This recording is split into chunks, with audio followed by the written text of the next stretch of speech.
Hi friends, इस video में हम इकोनॉमिक्स के स्कार्सिटी डेफिनेशन की तरफ देखेंगे, जिसको अल्टरनेटिवली चॉइस डेफिनेशन भी बोला जाता है।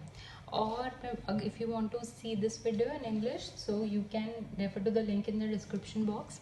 तो चलिए इस वीडियो की शुरुआत करते हैं, इस डेफिनेशन को समझने की कोशिश करते हैं। सबसे पहले ये डेफिनेशन दी थी रॉबिन्स ने, और उस टाइम बहुत सारी डेफिनेशंस आ रही थी इकोनॉमिक्स की, बट ये वाली जो स्कार्सिटी डेफिनेशन है ये इकोनॉमिक्स की एक सबसे फेमस डेफिनेशन है। और अगर आप ये समझ लेते हैं तो इकोनॉमिक्स को आप समझ सकते हैं कि इकोनॉमिक्स है क्या। तो चलिए सबसे पहले देखेंगे कि इसकी डेफिनेशन थी क्या, स्कार्सिटी डेफिनेशन या चॉइस डेफिनेशन इसकी थी क्या। इकोनॉमिक्स इज द साइंस, सबसे पहला वर्ड नोट करिए, science, which studied human behavior, second word human behavior, as a relationship between ends and scarce means which have alternative uses. तो जैसे कि आप पढ़ के समझ गए होंगे that this definition is a bit complex. सो डरने की बात नहीं है, हम इस वीडियो में इस डेफिनेशन को बहुत ही आसानी से एक बहुत ही रियल लाइफ एग्जांपल के साथ समझेंगे। तो चलिए देखते हैं कि ये वर्ड्स जो यहाँ हैं थोड़ा सा आप अपने दिमाग में रख लीजिए। ये वर्ड्स एंड स्कार्स मीन्स, इनको हम यूज़ करेंगे एक एग्जांपल में। तो चलिए फ्रेंड्स स्टार्ट करते हैं एक एग्जांपल से। सो सपोज करिए एक इंडिविजुअल है रियान, जिसकी इनकम है $10। तो अब ये $10 इनकम को लेकर मार्केट में जाता है और उसके पास ये आइटम्स की चॉइस है शॉपिंग के लिए। तो सबसे पहले एक या तो वो एप्पल खरीद सकता है जिसका प्राइस है $1, लेस खरीद सकता है जिसका प्राइस है $2, ब्रेड या चपाती खरीद सकता है जिसका प्राइस है $2, पास्ता खरीद सकता है जिसका प्राइस है $3, जूस खरीद सकता है जिसका प्राइस है $1। तो उसके पास ये सब चॉइसेस हैं जो वो मार्केट से खरीद सकता है, और ये उसकी जो प्राइस लिस्ट है वो गिवन है, ठीक है। तो रियान क्या करता है, रियान चॉइस मेक करता है। क्या चॉइस मेक करता है कि मैं एप्पल के 2 क्वांटिटी खरीदूंगा, ठीक है। देन मैं लेस क्या 1 क्वांटिटी खरीदूंगा, मैं ब्रेड की 1 क्वांटिटी खरीदूंगा, और ऐसे ऐसे करके वो इतना क्वांटिटी खरीदता है कि उसका जो टोटल एक्सपेंडिचर है, उसका जो टोटल खर्चा है वो $10 ही हो। तो फ्रेंड्स ऑब्वियसली अगर उसके पास $10 है तो उससे ज़्यादा तो नहीं खरीद सकता, और सपोज कीजिए वो पूरे $10 जो हैं वो अपने खर्च करता है इन 5 आइटम्स पे। तो फ्रेंड्स हमने क्या नोटिस किया, 3 चीज़ें हमने रियान के बारे में नोटिस करी यहाँ। और वो ये है, सबसे पहले कोई भी इंडिविजुअल हो रियान के जैसा ही, सबसे पहले ये है कि सपोज कीजिए रियान के पास $10 है, पर अब वो मार्केट में जाता है, वो कहता है मैं 10 लेस खरीदना चाहूँगा। तो फ्रेंड्स अगर 10 लेस वो खरीदना चाहता है तो एक लेस अगर $2 का है तो टोटल उसको कितने $20 जो हैं वो खर्च करने पड़ेंगे, राइट। तो ये $20, उसके पास तो $10 ही है, तो ये पॉसिबल नहीं है उसके लिए। तो इसका मतलब क्या है, वॉन्ट्स आर अनलिमिटेड। इसका मीनिंग क्या है, वॉन्ट्स आर अनलिमिटेड का मतलब कि उसकी जो जितनी चीज़ें वो खरीदना चाहता है वो अनलिमिटेड है। मतलब कि लेज वो चाहता है कि वो 10 खरीद ले, जो ब्रेड है वो इन्फिनाइट क्वांटिटी में खरीदना चाहता है। तो उसकी जो डिमांड्स हैं, उसकी जो वॉन्ट्स है वो अनलिमिटेड है एक इंडिविजुअल की। सेकंड पॉइंट जो हमने रियान के बारे में नोट किया, वो ये नोट किया कि रियान के पास सिर्फ $10 है। और रियान के पास ही क्यों, अगर इसके पास $100 भी होते किसी और इंडिविजुअल के पास, तब भी उसके जो रिसोर्सेज है, रिसोर्सेज मतलब उसकी जो इनकम है, सपोज उसको मैं रिसोर्सेज कह रही हूँ, तो resources are limited. Limited income है तो इनकम को मैं रिसोर्सेज बोलूँगी। तो दूसरी चीज़ मैंने रियान के बारे में नोट करी कि उसके पास जो रिसोर्सेज है वो तो लिमिटेड है।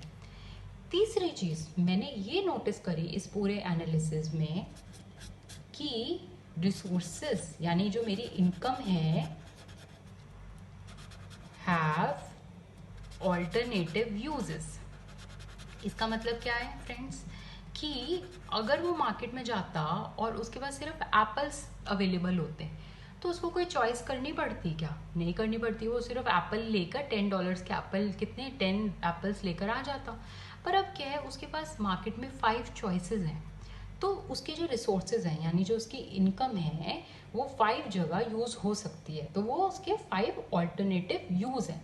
तो हम इसको, इसका क्या मतलब है, रिसोर्सेज हैव ऑल्टरनेटिव यूज़, मतलब इनकम के बहुत सारे ऑल्टरनेटिव, मतलब बहुत सारे यूजेस हैं, 5 यूजेस हैं इस केस में। तो रियान के बारे में ये जो हमने 3 चीज़ें नोट करी इस मार्केट के बारे में, वो हर किसी इंडिविजुअल के बारे में सच है। कि सबसे पहले तो वांट्स अनलिमिटेड है, हम चाहते हैं कि और ख़रीद लें, है ना। सेकंड, रिसोर्सेज जो हैं वो लिमिटेड है, हमारी इनकम लिमिटेड है, चाहे कितनी भी ज़्यादा रिसोर्सेज हो, कितनी भी ज़्यादा इनकम हो, फाइनली रिसोर्सेज जो हैं वो लिमिटेड है मेरे। रिसोर्सेज हैव ऑल्टरनेटिव यूजेस, मतलब कि चॉइस है इकोनॉमी में, ये नहीं है कि सिर्फ एक चीज़ अवेलेबल है, तो इसको मैं बोल सकती हूँ चॉइस है। तो इस तीनों बात की वजह से रॉबिन्स कहता है कि इकोनॉमिक्स की यूज़ पड़ती है हमें। तो इकोनॉमिक्स की कैसे यूज़ पड़ती है, देखिए अब ये तीनों पॉइंट्स जब सच हैं तो रियान का जो काम है वो बढ़ जाता है। कैसे बढ़ जाता है, अब उसको एक चॉइस मेक करनी है इकोनॉमी में। क्या करनी है, चॉइस मेक करनी है।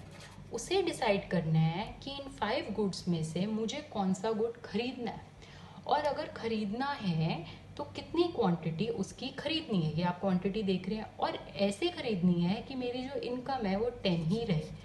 तो ये एक चॉइस प्रॉब्लम है।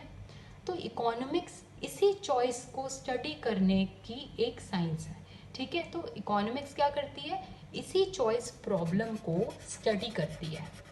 तो ये तो आपकी हो गई चॉइस प्रॉब्लम, ठीक है। अब ये चॉइस प्रॉब्लम होती क्यों है, ये चॉइस प्रॉब्लम क्यों होती है, क्योंकि रिसोर्सेज जो हैं इकोनॉमी में वो स्केयर्स हैं। अगर सपोज कीजिए रियान के पास $110 ना होते हैं, हम रियान को बोलते कि जितना मर्जी तुम स्पेंड कर सकते हो, तुम्हारी इनकम अनलिमिटेड है, ना $100 ना $200, अनलिमिटेड इनकम। तो ये प्रॉब्लम नहीं होती ना, कोई चॉइस ही नहीं थी, वो जब उसको जो खरीदना होता है वो खरीदता। तो इस चॉइस प्रॉब्लम की वजह से मेरी एक और प्रॉब्लम होती है, वो होती है स्कार्सिटी प्रॉब्लम। और इन दोनों को, स्कार्सिटी प्रॉब्लम का इलाज कौन करती है, कि क्योंकि कम है, इकोनॉमिक्स करती है। तो स्कार्सिटी प्रॉब्लम और चॉइस प्रॉब्लम का इलाज करने के लिए हमारे पास एक टूल है, वो है इकोनॉमिक्स। तो इकोनॉमिक्स क्या करेगा, उसको हेल्प करेगा रियान को ये डिसाइड करने में कि वो कितने रिसोर्सेज, कितनी क्वांटिटी में और कौन से रिसोर्सेज वो खरीदेगा या नहीं खरीदेगा। तो इसी को, ये प्रॉब्लम क्यों अराइज करती है, क्योंकि स्कार्सिटी है, इसलिए इसको हम स्कार्सिटी डेफिनेशन ऑफ इकोनॉमिक्स भी कहते हैं, क्योंकि इकोनॉमिक प्रॉब्लम को सॉल्व करती है, चॉइस प्रॉब्लम को, और स्कार्सिटी प्रॉब्लम को इकोनॉमिक्स सॉल्व करती है। तो चलिए अब रॉबिन्स की डेफिनेशन में मूव करते हैं और देखते हैं अब आपको समझ आता है या नहीं। तो रॉबिन्स कहते हैं कि economics is the science which studied human behaviour. किसका ह्यूमन बिहेवियर हमने पढ़ा, हमने रियान का ह्यूमन बिहेवियर पढ़ा। As a relationship between ends. तो अब ये एंड्स क्या है, एंड्स का मीनिंग है रियान की जो वांट्स हैं, रियान की जो अनलिमिटेड वांट्स हैं। तो रियान क्या चाहता है कि वांट्स जो है वो अनलिमिटेड है, ये हमारा पहला पॉइंट था। तो ये रहा मेरा पहला पॉइंट। तो इसका मीनिंग है एंड्स। तो relationship between wants and scarce means, scarce means क्या है, क्या चीज़ स्कार्स थी, इनकम स्कार्स थी। तो जो रिलेशनशिप है उसकी अनलिमिटेड वांट्स का, ये फर्स्ट पॉइंट का, और जो सेकंड पॉइंट का रिलेशनशिप है कि जो वांट्स है वो अनलिमिटेड है, विच हैव ऑल्टरनेटिव यूजेस। और ये जो मीन्स है इसका हमने क्या पढ़ा था, थर्ड पॉइंट, कि इसका अनलिमिटेड यूज है। तो इस डेफिनेशन में कुछ नहीं है, बस ये तीनों पॉइंट्स को एक अलग ढंग से बोला गया है। तो आप एग्जाम में ऐसे भी लिख सकते हैं कि रॉबिन्स ने बोला कि इकोनॉमी में ये 3 चीज़ें एग्जिस्ट करती हैं, एक वांट्स जो है वो अनलिमिटेड है, दूसरा रिसोर्सेज स्केयर्स हैं, और रिसोर्सेज के ऑल्टरनेटिव यूज हैं।